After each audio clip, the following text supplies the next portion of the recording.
दोस्तों नमस्कार। Indian news views के मेरे मंच पर आपका स्वागत है।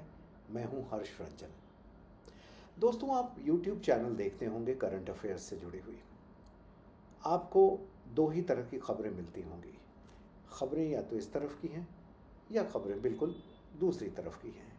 यानी या तो लोग मोदी के फेवर में हैं या लोग बिल्कुल मोदी के विरोध में हैं।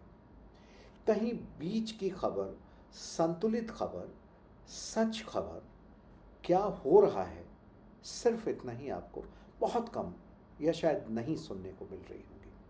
हमारे इस मंच पर हमारी कोशिश है कि मैं आपको सिर्फ खबर दूं, ना मोदी की भक्ति करूं, ना मोदी का विरोध करूं, ना कांग्रेस की भक्ति करूं, ना कांग्रेस का विरोध करूं। क्योंकि मैं लगातार सरकार बनने के पिछले 2 महीनों में देख रहा हूं कि लोग ऐसे हैं जो हर रोज़ सरकार को गिरा दे रहे हैं।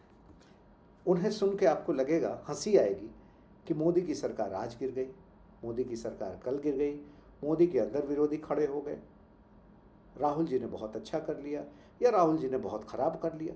दोनों तरफ की खबरें आएंगी। दरअसल ऐसा होता नहीं है।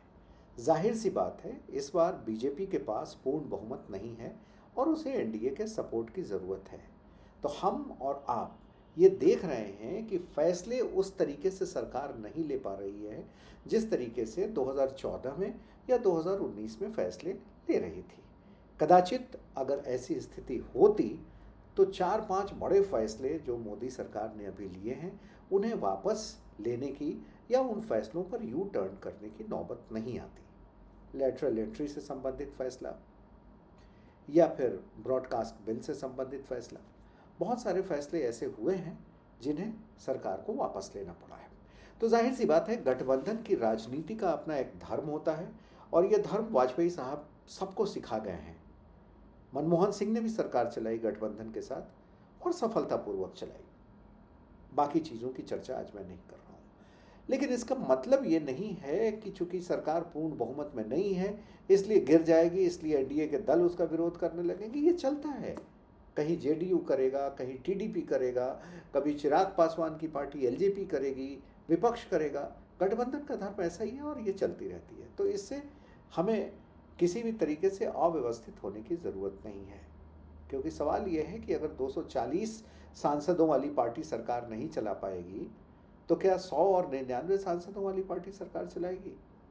ऐसा संभव नहीं है। और अगर ऐसा हुआ भी तो समझिए कि बहुत अस्थिर सरकार मिलेगी। लेकिन हाँ, ये भी कहना होगा कि राहुल ने अपनी राजनीति बदली है और विपक्ष मजबूत हुआ है और उम्मीद की जा रही है कि एक सशक्त विपक्ष की भूमिका कांग्रेस पार्टी निभाएगी। लेकिन आज का जो हमारा मुद्दा है वो ये है कि जो लोग ये समझ रहे हैं कि तेलुगु देशम पार्टी या जनता दल यूनाइटेड सरकार के विरोध में आ गई है और सरकार को गिरा देगी, उन्हें शायद चंद्रबाबू नायडू के एक फैसले से बहुत निराशा हाथ लगेगी। हाल ही में 2-3 दिन पहले चंद्रबाबू नायडू ने एक बहुत बड़ा फैसला किया है। फैसला मंदिरों से संबंधित है, फैसला हिंदू धर्म से संबंधित है, फैसला हिंदुत्व से संबंधित है। और लोगों को झटका इसलिए लग सकता है क्योंकि ये लोग उम्मीद कर रहे थे कि हिंदुत्व के मुद्दे पर जो तेलुगु देशम पार्टी है चंद्रबाबू नायडू की, वो हर मौके पर मोदी का विरोध करेगी और इससे भारतीय जनता पार्टी जो केंद्र की शासक है वो कमज़ोर होगी। लेकिन ऐसा नहीं है। तो हम बताते हैं कि चंद्रबाबू नायडू ने क्या बड़ा फैसला किया है और इसके कौन कौन से पहलू हैं। पहला तो हमने राजनीतिक बता दिया, उस पर मैं विस्तार से भी चर्चा करूंगा। और दूसरा है कि वो क्या चाहते हैं। इससे जनता के बीच में चंद्रबाबू नायडू को लेकर समझ साफ हो जानी चाहिए। चंद्रबाबू नायडू ने फैसला किया है कि उनके राज्य में यानी आंध्र प्रदेश में जितने मंदिर हैं सभी मंदिरों को 10 लाख रुपए दिए जाएंगे ताकि मंदिरों के जीर्णोद्धार का काम हो, मंदिरों का विस्तार हो, साफ सफाई हो। 10 लाख रुपए हर मंदिर को दिए जाएंगे। साथ ही मंदिरों में काम कर रहे पुजारियों के वेतन में बढ़ोतरी कर दी गई है। अब उन्हें 10,000 रुपये नहीं, प्रति माह 15,000 रुपये मिलेंगे, ऐसा चंद्रबाबू नायडू की सरकार ने कहा है। और तीसरी बात है, जो बड़ा फैसला है वो ये है कि मंदिरों में नाई होते हैं ना, जो बाल काटते हैं, हर नाई की जो न्यूनतम मासिक सैलरी होगी वो 25,000 रुपये होगी। और साथ ही एक और फैसला कि जो वेद विद्या प्राप्त युवा होंगे, जो बेरोज़गार होंगे, जिन्होंने वेद में विद्या प्राप्त की है और बेरोज़गार हैं, सरकार उन्हें हर महीने 3,000 रुपये का भत्ता प्रदान करेगी। तो ये 4 बड़े फैसले हो गए, जिन्हें मैं दोबारा कह दे रहा हूँ। आंध्र प्रदेश में हर मंदिर को 10 लाख रुपए मिलेंगे ताकि मंदिरों के जीर्णोद्धार का काम हो। पुजारियों को अब 10,000 नहीं 15,000 रुपये वेतन मिलेंगे। मंदिरों में जो नाई होते हैं बाल काटने वाले, उन्हें 25,000 मिलेंगे।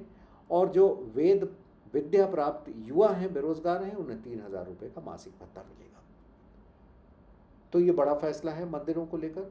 और इसके पहले हमने देखा था एक हफ्ते पहले कि चंद्रबाबू नायडू ने एक और बहुत बड़ा फैसला दिया था, और ये है कि उनके राज्य में जो भी हिंदू मंदिर हैं, सनातन मंदिर हैं, उनके प्रबंधन में जिन कर्मचारियों की नियुक्ति होगी वो सिर्फ और सिर्फ हिंदू होंगे। ये क्यों महत्वपूर्ण फैसला है? क्योंकि चंद्रबाबू नायडू के पहले जो जगन मोहन रेड्डी की सरकार थी, उन्होंने थोड़ी सी हिंदू मंदिरों में क्रिश्चियंस को अपॉइंट करने का सिलसिला शुरू कर दिया था। अब राज्य का सबसे बड़ा मंदिर है, जो सिर्फ राज्य का नहीं, इस देश का बल्कि दुनिया भर में जाना जाने वाला सबसे बड़ा मंदिर है, जिसे हम जानते हैं तिरुपति बालाजी मंदिर के नाम से। प्रणाम है बालाजी को। और उस मंदिर के प्रबंधन में जमकर जो जगन मोहन रेड्डी की सरकार थी, उन्होंने उसमें ईसाइयों की नियुक्ति कर दी थी। इसका बड़ा जमकर विरोध हुआ था राज्य में। और सिर्फ ईसाइयों की नहीं, उसमें कुछ मुस्लिम लोगों को भी रख दिया गया था। इसका बहुत बड़ा विरोध हुआ था, और कई वजहों में शायद ये भी एक वजह थी कि इस बार उनकी हार हुई और प्रचंड बहुमत के साथ आंध्र प्रदेश में चंद्रबाबू नायडू ने सरकार बनाई। तो ये इतने बड़े फैसले हैं। दरअसल क्या है कि राज्यों में कई मंदिर जो हैं वो राज्य सरकार के अधीन हैं, उनके नियंत्रण में हैं। और ये लंबे समय से भारत में कई वर्गों की मांग है, कई लोगों की मांग है कि मंदिरों को राज्य सरकार के नियंत्रण से मुक्त किया जाए। और जब राज्य सरकार के नियंत्रण से मंदिर मुक्त होंगे तो मंदिर आत्मनिर्भर हो जाएंगे। आपको हमको सबको पता है कि मंदिरों में चढ़ावा बहुत आता है, और इतना चढ़ावा आता है कि मंदिर उससे न सिर्फ अपना भला कर सकते हैं, अपना जीर्णोद्धार कर सकते हैं, अपने कर्मचारियों को वेतन दे सकते हैं, अपना विस्तार कर सकते हैं, सनातन धर्म के लिए काम कर सकते हैं, बल्कि बहुत सारे पैसे वो जमा करके आगे की योजनाओं के लिए रख भी सकते हैं, और लोक परोपकार के जो काम हैं उस पर भी खर्च कर सकते हैं। अभी क्या होता है? अभी ये होता है कि मंदिरों में जो चढ़ावा का पैसा आता है वो पैसा सरकारी हो जाता है। जिन मंदिरों पर सरकार का नियंत्रण है, वो पैसा जब सरकार ले लेती है तो सिर्फ वो मंदिरों पर खर्च नहीं करती है, उस पैसे का डाइवर्सिफिकेशन हो जाता है। फिर उससे मस्जिदों का भी निर्माण होता है, उन्हें भी जाता है। फिर उनसे चर्चों का भी निर्माण होता है, वहाँ भी जाता है। दूसरे धर्म कर्म के काम होते हैं। वो हिंदू मंदिरों से जाया गया पैसा जो सरकार के पास होता है, जो सरकारी नियंत्रण में मंदिर हैं, उनका पैसा सिर्फ हिंदू मंदिर पे ही खर्च नहीं होता है, वो दूसरे जैन मंदिर पर भी खर्च होता है, गिरजाघरों पर भी खर्च होता है, तमाम जगह खर्च होता है। तो सवाल ये है कि सरकार के नियंत्रण में सिर्फ हिंदू मंदिर ही क्यों रहेंगे? बहुत बड़ा सवाल है। और फिर उनके खर्चे से बाकी धर्मों के जो मंदिर हैं या उनके जो प्रार्थना स्थल हैं, उनका भी खर्च चलेगा। अगर ऐसा है तो जितने धर्म के जितने प्रार्थना स्थल हैं, सब पर राज्य सरकार का नियंत्रण हो। वहाँ जो चढ़ावा आता है उस पर भी सरकार का सरकार उसे भी ले जाए, और फिर सब पैसे को मिला के हर जगह जहाँ बांटना हो वो बांटे। लेकिन ऐसा है नहीं। इसीलिए लंबे समय से ये मांग चलती आ रही है दोस्तों कि सरकारी नियंत्रण से मंदिरों को मुक्त किया जाए। तो ये तो हमने बताया कि ये आंध्र प्रदेश में चंद्रबाबू नायडू की सरकार का बड़ा फैसला है। और आप जानते हैं कि इस समय देश में हिंदुत्व का नारा चल रहा है, एक तरीके से पोलराइजेशन है। तो जाहिर सी बात है कि अगर आंध्र प्रदेश में इतना बड़ा फैसला हुआ है तो बाकी राज्य भी ऐसे फैसले कर सकते हैं या करेंगे ही। अब आते हैं इसके दूसरे पहलू पर। चंद्रबाबू नायडू ने यह फैसला करके एक बार फिर ये बता दिया है कि वो मोदी विरोधी नहीं है, एनडीए में कोई टूट नहीं हुई है और ना ही हिंदुत्व का कोई मुद्दा ऐसा है जिस पे वो हर समय 100% भाजपा के विरोध में ही काम करेंगे। चंद्रबाबू नायडू ने ये बता दिया है कि हिंदुत्व के मुद्दे पर वो बीजेपी के साथ खड़े हैं। हाँ, उनकी जो मांगे हैं अलग से, जो गठबंधन का धर्म होता है, उसके आधार पर वो विरोध कर सकते हैं या विरोध नहीं करेंगे। सो ये गलतफहमी जो विपक्ष की थी या एनडीए के अंदर ही बहुत दलों की थी या कहें कि भारतीय जनता पार्टी के भी कई नेताओं की थी कि अब मोदी कमज़ोर हो गए हैं, तो उस पर ये चंद्रबाबू नायडू का फैसला जो है एक तरीके से कुठाराघात है।